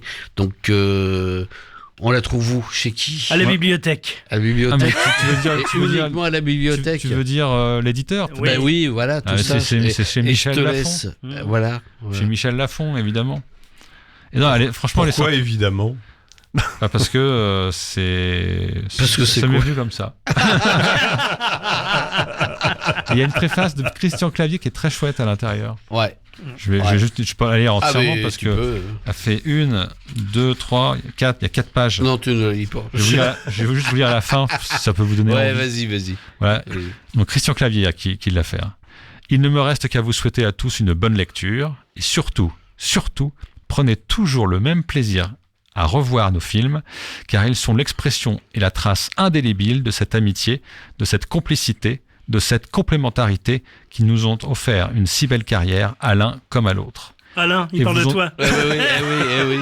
Et vous ont donné du plaisir à vous, le public. Christian Clavier. Ah, c'est bien dit. C'est bien dit, surtout qu'il parle de moi. Donc, voilà. Ça fait tousser Laurent. Ah oui. Exactement. Oh là là. C'est à toutes les émissions que je tousse, moi. Voilà. Il faut quand même dire qu'il a travaillé aussi avec Audiard, avec Lautner, Lamoureux. Robert. Alors, il n'était pas crédité sur les Robert Lamoureux, sur les le premier film.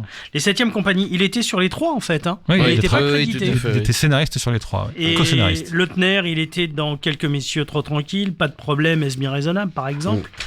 Il a travaillé avec Audiard. Oui. Elle boit pas, elle fume pas, elle drague pas, mais elle cause. Elle cause. Le drapeau elle noir cause plus, elle flingue. Ouais. On l'oublie aussi celui-là. Le drapeau noir flotte sur la marmite. Et puis comment réussir quand on est con et pleurnichard avec Jean Carmet de mémoire. Oui. Je crois. Donc oui, il a fait un peu l'acteur aussi, mais bon, des petites apparitions. Voilà. À la Hitchcock. Voilà. Hein, Cyril? Oui, tout à fait. Ouais. Eh bien, ce qu'on dira, c'est que Jean-Marie Poiré, si vous avez l'occasion de voir ses films ou de revoir ses films, parce que finalement, on s'apercevra qu'ils vieillissent bien et que on sent l'amour qui a été mis dans ces films, dans les films, dans la façon dont ils ont été créés. Et c'est ce que dit Christian Clavier, c'est une franche et belle réussite. Donc voilà, la bibliothèque, donc le bouquin, je vais le rendre bientôt, donc il sera disponible. Donc il sera disponible pour vous. À la bibliothèque Niemeyer, Oscar Niemeyer, évidemment. Voilà. Bon, allez, on passe à la suite. C'est une chanson, et puis ensuite on enchaîne avec la cave du Père Castor, c'est ça? Je crois, oui. Je crois, oui. Eh ben si c'est ça, c'est parti alors. À tout de suite.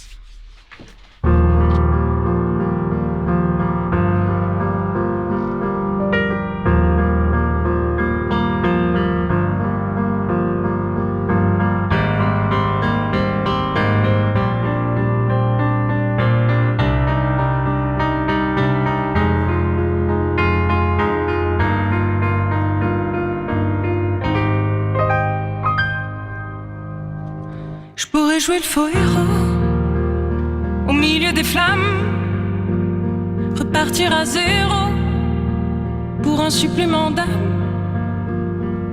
Je pourrais te regarder dans les yeux, te dire que tout ira mieux. Je mettrai la musique plus fort pour plus entendre dehors. Allez viens, je t'emmène loin.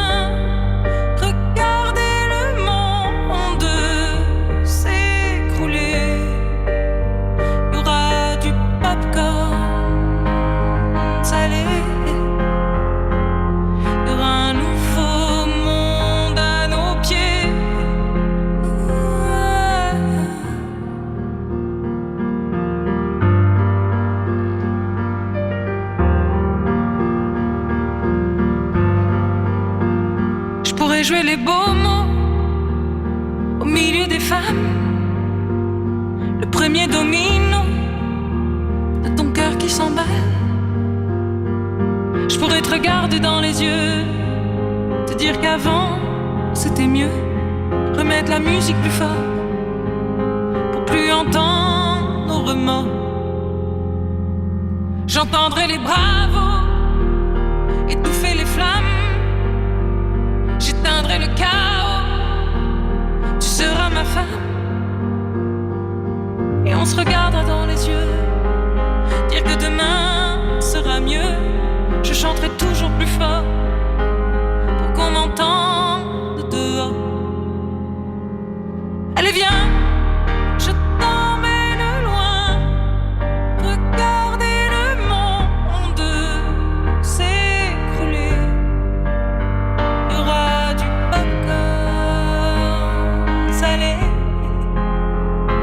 Il y aura un nouveau monde à nos pieds. Oh, allez viens, je t'emmène loin. Regardez le monde s'écrouler. Il y aura du popcorn salé. Il y aura un nouveau monde à nos pieds. Oh, allez viens, je t'emmène loin. Regardez le monde s'écrouler. Il y aura du popcorn salé. Il y aura un nouveau monde à nos pieds.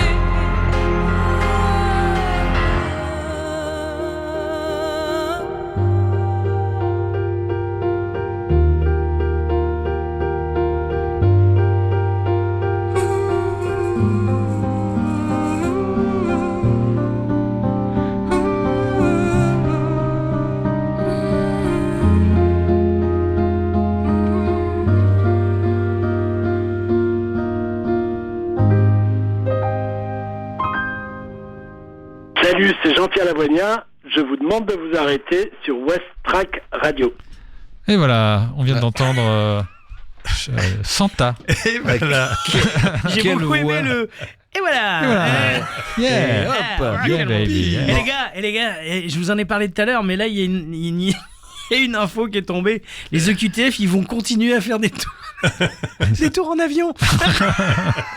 L'Alger rejette ce soir la liste des Algériens. Ah oui, ils retournent au pays. Donc ils vont continuer à faire des. Ils font le retour. Voilà. Ouais. Putain, le plan carbone, il va prendre un coup. Là. Ouais. Ah oui. Hein Le bilan. Bon, on vient d'entendre quand même Santa qui chante Popcorn salé. Ouais. Ah, Oh, quelle très voix. jolie Choix de chanson. Philippe. Oui, Ouais. alors j'adore cette chanteuse parce que effectivement elle a une super voix. Ouais. Et moi je voulais faire un petit clin d'œil à mes petits-enfants parce qu'ils adorent cette chanson. Et alors quand on l'entend dans la voiture, à la fin on la chante en même temps, hein, il la chante. Et puis à la fin, si je crie pas assez, ils disent non, à la fin il faut chanter fort, faut crier. Et voilà, ça me fait rire à chaque fois. Ouais, t'as raison. Et tu cries? Bah oui, j'essaye tu un cries. petit peu. Bon, moi ce que je propose c'est qu'on s'écoute un petit jingle. Ouais. On fait ça maintenant? Ouais, allez, on fait ça. Allez, c'est parti, jingle.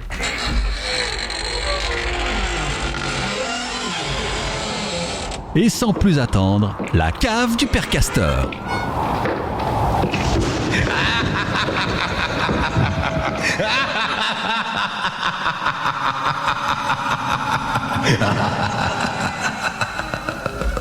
Oh, comme il le dit bien, Cyril. Ah J'aime ouais. bien la fin. Ah là là là là. Vincent Price qui rigole à la fin. Vous vous rappelez de Vincent Price? C'est le pseudo que Alain a pris. Ah bon? Ouais. Tu fais peur comme ça? Non, je la prends là. Je te le fais tous les 15 jours. Grand Je la prends comédien à de l'instant. films d'horreur. Ouais. C'est lui qui jouait le vieux dans Édouard aux mains d'argent. Ah. C'est un de ses derniers rôles, je crois. Et effectivement, il fait la voix à la fin de Thriller. C'est Vincent Price, voilà. Vincent Price. Allez, qui prend le Le lead plus long, Philippe. Allez, Philippe. Allez, le plus long. Philippe. Comment ça le plus long? Comment tu sais? Ah, je me doutais qu'il allait lire ça. Je m'en doutais. Bon. Allez, Philippe. Je vais vous parler de quelqu'un, mais avant d'en parler, je vais vous dire qu'on sait tous, en 2025, l'égalité homme-femme n'est toujours pas d'actualité. Fin 2024, Certes. en France, la différence de salaire des femmes était 16% de moins que celle des hommes. Et même si cet écart tend à diminuer, cette différence existe toujours. Et au niveau mondial, elle est de 20% de moins pour les femmes. Ah, il est encore plus con que nous. Ouais. Ah ouais. En France, les femmes peuvent voter seulement depuis le 26 juin 1946. Ouais. C'est honteux. Un tiers des femmes dans le monde ont déjà subi des violences physiques ou sexuelles. Toutes les 11 minutes, une femme ou une fille est tuée par un membre de sa propre famille dans le monde. Et pourtant, une femme aurait pu tout changer. En effet, Marie Gouze est née le 7 mai, écoutez bien la date, elle est née le 7 mai 1748 à Montauban. Ah oui. Elle est pas née à Haye. Non, elle est pas née. Madame Gouze. Pardon, excuse-moi. Je te prie de m'excuser. Non, en plus, c'est sérieux ce que tu dis, je te raconte une connerie. Alors. Vas-y. Non, mais on a le droit de rire quand même. Donc, elle est née en 1748 à Montauban. Et elle est plus connue sous le nom d'Olympe de Gouges. Ça vous dit quelque chose, Olympe de Gouges ? Non, absolument rien. Ça me dit quelque chose. Absolument rien. Alors, j'ai fait un petit texte sur elle parce qu'il y a eu un film qui retraçait sa vie il n'y a pas très longtemps à la télévision qui est absolument génial. Malheureusement, j'ai oublié le titre, je suis désolé, mais je vais le rechercher parce qu'il faut absolument que vous voyez ça. Elle a pris ce pseudo parce qu'elle a commencé sa carrière comme dramaturge à Paris dans les années 1780. Mais c'est au moment de la Révolution qu'elle a mené son combat pour les droits de l'homme et du citoyen, les droits de l'homme et du citoyen qui sera rédigé en 1789. Cette déclaration a été validée par celui qui était encore roi de France, Louis XVI, époque roi V-bâton. Hein et avant qu'il perde la tête.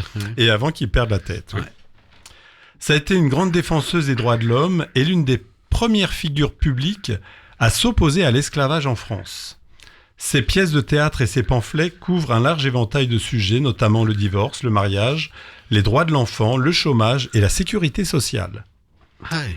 Elle accueille favorablement le déclenchement de la Révolution française, mais elle s'estime déçue lorsque l'égalité des droits n'est pas accordée aux femmes.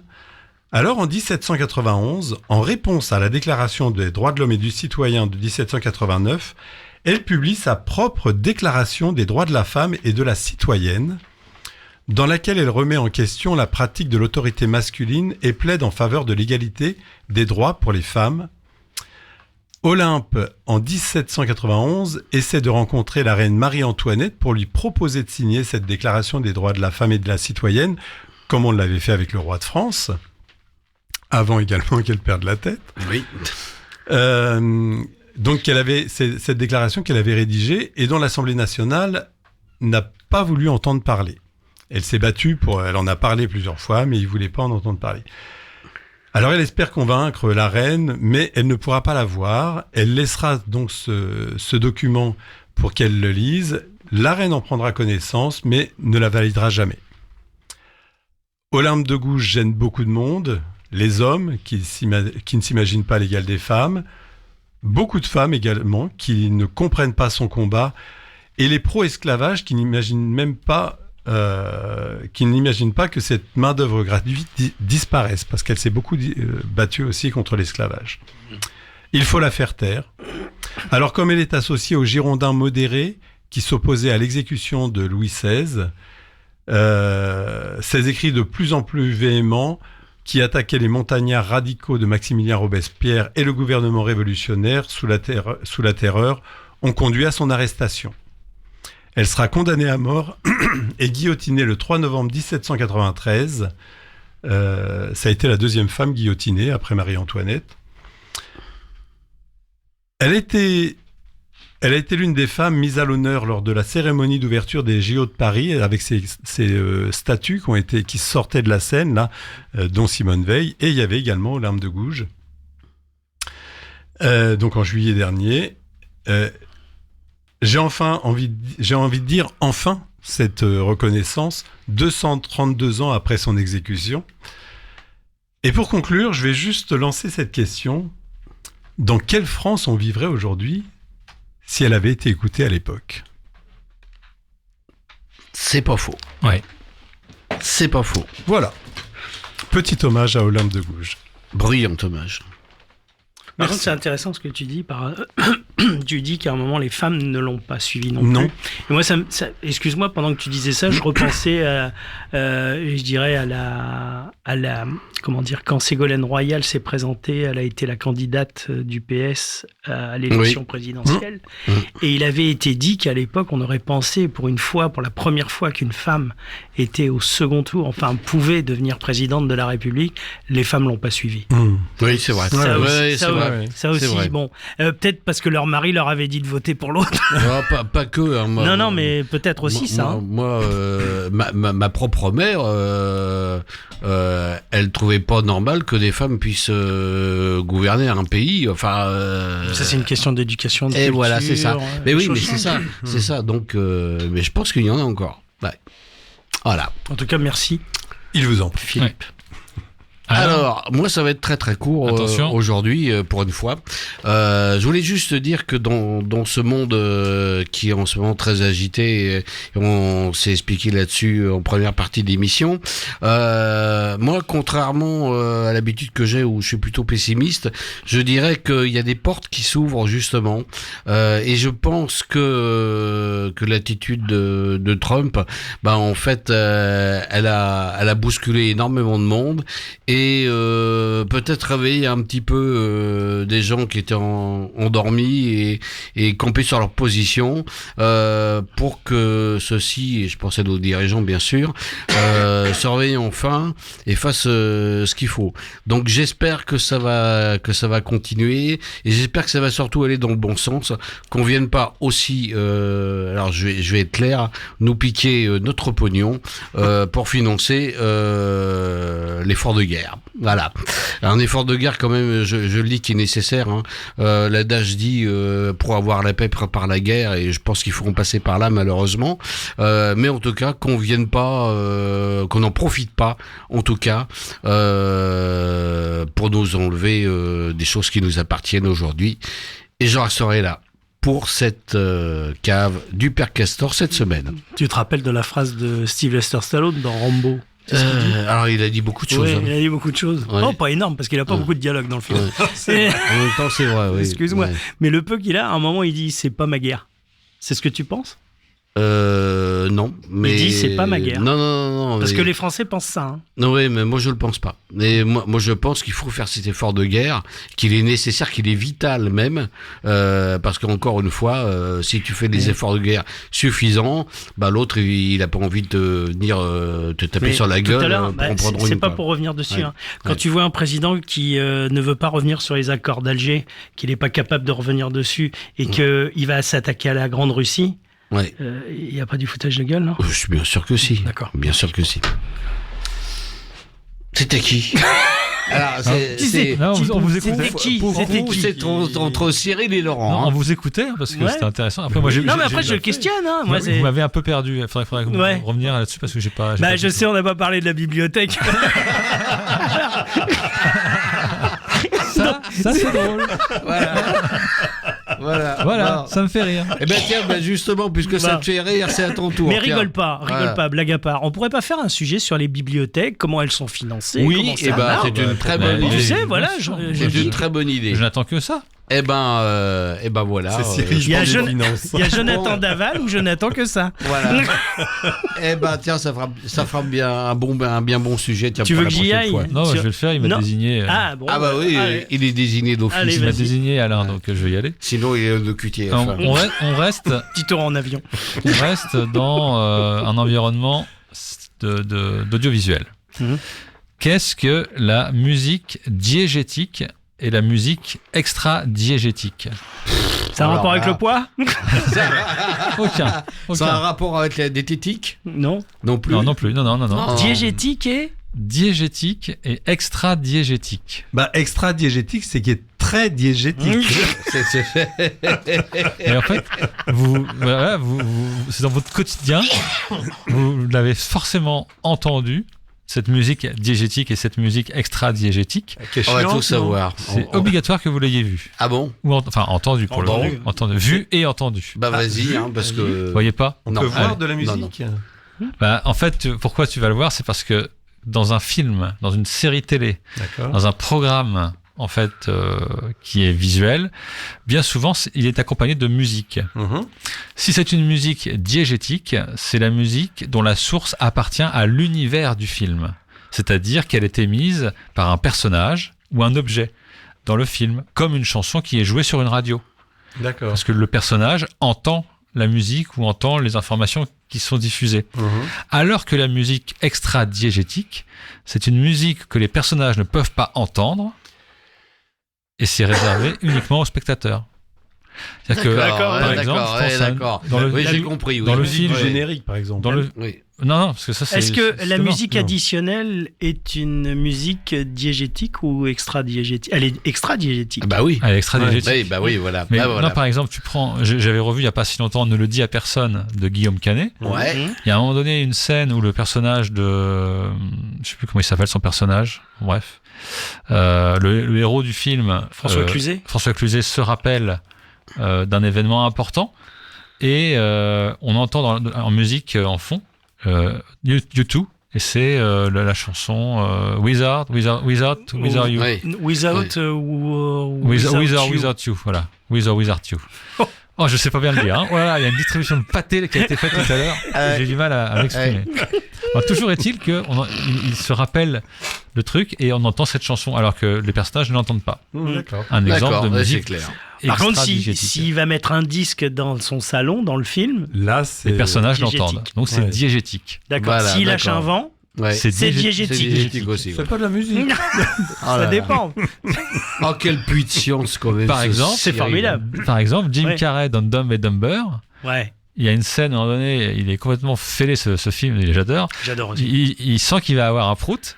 Il prend un briquet, il se l'approche près du cul, il lâche une caisse et ça fait un bruit. Et là, c'est un bruit diégétique. Oui. Voilà. J'essaie de faire. C'est illustrant quand même. Voilà. J'essaie de faire un peu de tout pour que ça convienne à tout le monde. Voilà, oui. Laurent est mort de rire. Je sais même pas s'il va arriver à faire ça. Non, ça va être compliqué. Ça va être compliqué. T'aurais dû faire la tienne avant. Il fera pas sa cave. J'aurais pas cru que tu aurais fait ça. Écoute, oui, mais de temps en Cyril, temps, il ose tout. De temps en temps. Et il va même nous le faire en live. Non, j'ai pas de briquet. J'ai la tristesse de vous annoncer qu'on vient de perdre Laurent. Là, allez, Laurent, ça va être à toi. Hein. Oh, ça va être dur. Oui. Ça va être à toi. Allez. Voilà, la petite distinction importante à faire entre les deux types de musique. Alors, moi, j'avais pensé pour la cave de ce soir, les acteurs qui ont refusé des rôles qui ont bien marché. Ah oui. Ça se passe. Et en fait, j'ai une petite liste. Ouais, est-ce que vous saviez que pour jouer le rôle de Patrick Bateman, donc c'était le héros de American Psycho qui a été joué par Christian Bale, vous savez qui on avait pensé pour ce rôle-là ? Non. T'as une idée ? Non. Il fallait quelqu'un de baraqué peut-être, donc. Moi, Belle, il était pas baraqué, hein. Non, pas toi. Caprio. DiCaprio. Oui. Alors des fois, je trouve qu'ils ont eu raison de pas le faire. Des fois, ils sont passés à côté de quelque chose. Oui. Par exemple, dans Les Intouchables, on parlait de Cluzet tout à l'heure, qui a eu le rôle. C'était pas lui on n'a pas pensé à lui en premier. Hein. Ah ouais. On a pensé à Daniel Auteuil. Voilà. Après, à vous d'imaginer. Je pense qu'il aurait bien fait aussi, mais il a refusé. Ouais, mais je préfère Cluzet. Bon. Iron Man, tout le monde pense Robert Downey Jr., mais c'est pas lui qu'on a pensé au début. C'était Tom Cruise. Ah oui. Ouais. Tom Cruise qui devait faire Iron Man. Et ils ont refusé. Hein. Oui. Pour Neo dans Matrix, non ? C'était Will Smith. Pas que. Alors oui, c'est Will Smith et il y en avait un deuxième. Ils avaient pensé à quelqu'un d'autre. Will Smith 2. Le retour. Arrête, tu nous l'as fait équiper. IP1, IP2. Brad Pitt. Ah ouais. Brad Pitt. Alors moi, ça j'ai été surpris. Le rôle de Han Solo dans La Guerre des Étoiles qui est joué par Harrison Ford, à qui on lui a demandé en premier et qui a refusé. Robert Redford. Non. Al Pacino. Ah ouais. T'imagines ? La La Land.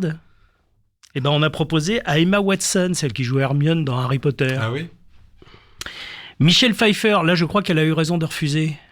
Elle a refusé Basic Instinct. Oui. Alors ce qui est marrant, c'est Bruce Willis. Bruce Willis, on lui avait proposé le rôle de Ocean. dans Ocean Eleven. Ah oui. Il a refusé, donc il va être joué par George Clooney. Mais quand même, il est pas méchant. Il va quand même être dans le 2 ou le 3, mais juste Une un petit apparition. rôle. Ouais. En plus, Julia Roberts le croise et l'appelle Bruce dans le film, et je crois que lui répond en l'appelant Julia. Exact. Alors qu'en fait, elle a un personnage avec un prénom différent. Ouais. Vous vous rappelez tous de Jack Scully? Non. Tu te rappelles pas de Jack Scully? Non. T'as jamais vu Avatar? Non. Jack? Ah, c'est Jack? Ouais. Et ben, on l'a proposé la première fois à Matt Damon. Ah oui. Alors moi, ça m'a fait rire. À la place de Schwarzy, à qui on a demandé en premier de jouer Terminator pour James Cameron? J'aurais jamais pensé à lui. Terminator. On l'a proposé à qui en premier? J'ai su, mais... Mel Gibson. Franchement, j'aurais pas pensé. Harrison Ford, il a refusé un rôle qui a été pris par Liam Neeson. Ah oui. Lequel? Taken, hein? Mais non, rien à voir. Un film de Spielberg. Vas-y, redis, c'est qui les comédiens? Liam Neeson, il a refusé, Liam Neeson a fait le rôle. C'est un film de Steven Spielberg. Il a été refusé par Harrison Ford. C'était La liste de Schindler. Oui. Jackman, d'après toi, il a refusé quoi? Hugh Jackman. On peut trouver le rôle de quelqu'un de connu dans le cinéma. Il a refusé. On en a beaucoup parlé ces derniers temps. Tu nous en as parlé d'ailleurs sur notre groupe WhatsApp. James Bond. Il a refusé James Bond. Oui. D'accord. Et alors, ce qui était assez marrant aussi... Hugh Jackman dans James Bond? Ouais. Pas sûr. À un moment, on avait pensé aussi, mais je crois que ça se fera pas, on avait pensé à un Black, et moi je pense qu'il aurait bien fait, c'est Idris Elba. Ouais. Et on a pensé aussi, alors je n'ai plus le nom, c'est le mec qui joue dans Lucifer. Ah oui. Voilà, je n'ai plus le nom de l'acteur. Et ils pensaient aussi à lui. Et ils ont aussi pensé à Calvin Hill, celui qui fait Superman. Henry Cavill. Henry Cavill. Oui. Tiens, entre parenthèses, à qui on a proposé de faire Superman? J'aurais jamais pensé ça, il y a très longtemps. Avant avant Christopher Reeves. Moi, quand j'ai vu le truc, j'ai dit c'est pas possible. Avant. On l'a proposé à un grand acteur. Ah, c'est pas Clint Eastwood? Clint Eastwood. Oui. Franchement, oui, c'est Clint Eastwood. Alors, qui devait jouer le rôle de Rose dans Titanic? Marguerite. La rose âgée ou la rose jeune? La rose jeune? Ou l'arrosoir arrosé? Franchement, à part Kate Winslet que je trouve formidable, je vois pas qui aurait pu faire aussi bien. Mais en fait, c'est ceux à qui on a proposé en premier. Hein. C'est des plans B après. Hein. C'est Gwyneth Paltrow. Ah oui. Et alors il y en a deux. Les deux dernières, c'est on a proposé à Eminem et Rihanna de jouer dans Mad Max Fury Road. Pour eux. Et le dernier, à mon avis, elle aurait mieux fait de le faire parce que ça a relancé la carrière de la personne qui a joué dans ce film-là. C'est Sandra Bullock. D'après toi, c'est quel film qui l'a relancé? Oh là là. Qui l'a bien relancé. Hein. Speed 2? Non. C'est Gravity. C'est Gravity. Oui. Mais à la base, on a demandé ça à qui a refusé? À la base, d'après toi, t'as une idée? Olberry, non? Non. Oui, ça aurait pu, mais non. C'est Angelina Jolie. Ouais. Je préfère Sandra Bullock, moi, franchement. Donc voilà, je trouvais que c'était intéressant de voir. Comme quoi, voilà, nul n'est prophète en son pays. Et bien effectivement, on peut se gourer. Et puis on n'a peut-être pas le pif. Il y en a plein des comme ça qui n'ont pas eu le pif. Puis après, le film aurait peut-être pas marché avec ces personnes-là. Voilà. C'est ça. Tout à fait. Ouais. Tout à fait. Mais bon, moi, quand je vois Michel Pfeiffer qui refuse Basique, moi, je pense qu'elle a eu raison. Ouais, tout à fait. Voilà mon Cyrilou. Ok, Dac. On est bien. Tintin. On est bien. On finit tard. Il est 19h40. Ouais. On arrive à la fin de cette émission. Et bien, c'était sympa de vous retrouver et puis d'apprendre des choses et de se divertir. J'espère, chers auditeurs, que ça vous a plu. On revient dans 15 jours. Et on vous parle pas de Trump. Hein. Non, on arrête avec Trump. Ni Poutine. Non. Remarque, on dit ça, mais il suffit que l'actualité ait en éternel changement. Surtout avec Trump. Hein. Tous les jours, il se passe quelque chose, toutes les heures. C'est comme au BHV. Tu te rappelles du BHV, du bazar de l'hôtel de ville de Paris? Il se passe tout le temps quelque chose. quelque chose. BHV. Trump, c'est le BHV de la politique. Voilà, c'est ça. En tout cas, on se quitte sur un morceau. Alors là, c'est moi qui l'ai choisi. C'est une chanson Marin. Si tu t'as pris la bonne version, et je pense que c'est le cas, vous allez voir, ça envoie du lourd. Parce que la chanson Marin, c'est toujours sympa. Voilà. Et ça s'appelle Le Corsaire, le grand coureur, et c'est interprété par Les Naufragés. Dans 15 jours. S'ils sont naufragés. Allez, ciao. Ah, ouais. Ciao. Ciao. Le Corsaire, le grand coureur, est un navire de malheur. Quand il se met en croisière pour aller battre l'anglais, le vent, la mer et la guerre tournent contre le français. Allons les gars, gai, allons les gars, gaiement. Il est parti de l'Orient avec belle mer et bon vent. Il cinglait bâbord à mur, naviguant comme un poisson. Un grain tombe sur la mâture, voilà le Corsaire en ponton. Allons les gars, gai, allons les gars, gaiement. Il nous fallut remater et diablement bourlinguer. Tandis que l'ouvrage avance, on aperçut par tribord un navire d'apparence amantelé de sabords. Allons les gars, gai, allons les gars, gaiement. C'était un anglais vraiment à double rangée dedans, un marchand de mort subite, mais le français n'a pas peur. Au lieu de prendre la fuite, nous le rangeons à l'honneur. Allons les gars, gai, allons les gars, gaiement. Ses boulets sifflent sur nous, nous lui rendons beaucoup, tandis que la barbe en fume à nos braves matelots. Nous voilà pris dans la brume, nous échappons aussitôt. Allons les gars, allons les gars, gaiement. Pour nous refaire des combats, nous avions à nos repas des courganes et du larance, du vinaigre au lieu de vin, le biscuit pourri d'avance et du camphre le matin. Allons les gars, allons les gars, gaiement. Nos prisons pour le 6 mois ont pu se monter à 3. Un navire plein de patates, plus qu'à moitié chaviré. Un autre plein de savates, un troisième de fumier. Allons les gars, allons les gars, gaiement. Pour finir ce triste sort, nous venons périr au port. Dans cette affreuse misère, quand chacun s'est cru perdu, chacun selon sa manière se sauvait comme il a pu. Allons les gars, allons les gars, gaiement. Si l'histoire du grand coureur a pu vous toucher le cœur, ayez donc de belles manières et payez-nous largement du vin dur à que la bière et nous serons tous contents. Du vin dur à que